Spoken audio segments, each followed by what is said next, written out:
¿Qué tal? Mi nombre es García Espinosa Alan Yair y este video es una actividad de la materia de Ingeniería Económica. Hoy les hablaré sobre la TEMAR y el FNE. ¿Qué es la TEMAR? TEMAR son las siglas de tasa mínima aceptable de rendimiento. Como su nombre lo indica, esta tasa es una referencia que puede utilizar un potencial inversor para determinar lo mínimo que quiere generar, es decir, el rendimiento que quiere hacer invirtiendo su dinero en el proyecto. Si este proyecto no tiene una tasa igual o mayor a la TEMAR, lo más posible es que el potencial inversor no quiere invertir en el proyecto. Y bueno, ¿cómo nosotros determinamos la TEMAR? Un aspecto muy importante a considerar para calcular la TEMAR es la tasa de inflación del país donde se está generando el proyecto. Si la inflación es mayor, la tasa de rendimiento no se genera ninguna ganancia, es decir, no es viable para invertir. Considerando la tasa de inflación, se le asigna una prima al riesgo dependiendo de la posibilidad de que el proyecto fracase. Es decir, entre mayor riesgo, mayor es la prima y viceversa. Y otro aspecto muy importante es la tasa de interés real, es decir, la tasa que fija el posible inversor sobre el rendimiento que quiere generar con su inversión.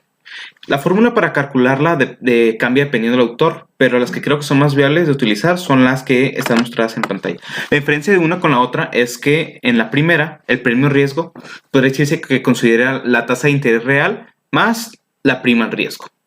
Y bueno, en la segunda, que está más desarrollada, aquí podemos ver cómo se desarrollan las tasas que mencioné anteriormente, que es la tasa de interés real, la tasa de inflación y la prima al riesgo. Con esto se determina la TEMAR y así el inversor puede determinar si quiere o no invertir en el proyecto. ¿Y qué funciones tiene la TEMAR? Creo que podría tener dos enfoques. Primero, el enfoque como inversor. Si yo soy un inversor, la TEMAR me sirve para evaluar qué alternativa es la que más me conviene para invertir. Y como dueño de un proyecto, ver la TEMAR de mis potenciales inversores me ayuda a generar propuestas atractivas de inversión, evaluar si el proyecto le gana la inflación del país o evaluar el riesgo de fracaso de un proyecto y en base a ese riesgo que yo evalúe, darle una tasa atractiva a los potenciales inversores para que de esta manera generar más propuestas de inversión. ¿Qué es el flujo neto de efectivo? En palabras muy sencillas, el flujo neto de efectivo es la diferencia matemática entre ingresos en efectivo y egresos en efectivo. El flujo neto de efectivo representa el dinero en efectivo que se tiene a disposición en un determinado periodo de tiempo. Es decir, qué dinero podremos tener a nuestra disposición al día, a la semana, al mes, etc.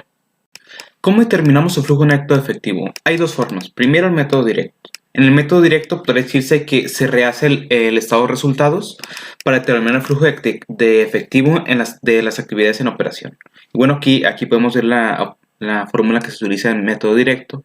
Y en el método indirecto, en este método es cuando tenemos a nuestra disposición el estado de resultados y el balance general. Para esto elaboramos un nuevo estado financiero que determina el flujo de efectivo y aquí podemos observar la fórmula que se utiliza en el método indirecto. Y aquí podemos observar un flujo neto de efectivo mediante el método indirecto, es decir, utilizando el estado de resultados y el balance general. Y podemos observar que el efectivo al final del periodo fue de 630 unidades monetarias. ¿Qué usos les podemos usar al flujo neto de efectivo? El FNE puede ser un excelente indicador de la salud financiera de una empresa.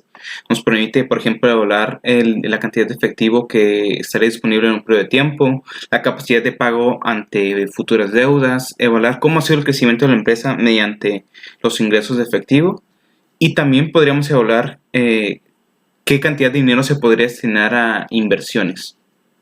¿Qué uso le podemos dar a estos indicadores? Por ejemplo, aquí tenemos la TEMAR y vamos a evaluar en una situación ficticia donde hay tres posibilidades de inversión en criptomonedas. La primera opción es del 50%, la segunda del 20% y la tercera del 35%. Yo, como es de alto riesgo, quisiera obtener una ganancia al menos del 30%, es decir, el 30% más la tasa de inflación que actualmente está alrededor del 4%. Entonces, la primera opción sí me convendría, la segunda no. Y la tercera, tal vez no tanto porque la tasa de inflación podría cambiar en este año. Entonces, en este caso, la inversión sería la primera, que sería Bitcoin. Como había mencionado anteriormente, el flujo neto de efectivo es un indicador que se puede utilizar en muchísimos casos. Aquí en un caso ficticio, yo soy una empresa y pido un préstamo a un banco. Y tengo que dar pagos de 20,000 pesos mensuales, pero mi flujo neto efectivo es de 40,000 pesos. ¿Qué es lo que pasa aquí? Tengo la capacidad de pago, pero a lo mejor me quita mucho de mi flujo neto de efectivo. Entonces me convendría diferir el pago más meses para que no afecte en mi capacidad de pago ante deudas imprevistas. Esto es todo por este video. Muchas gracias por verme. Hasta pronto.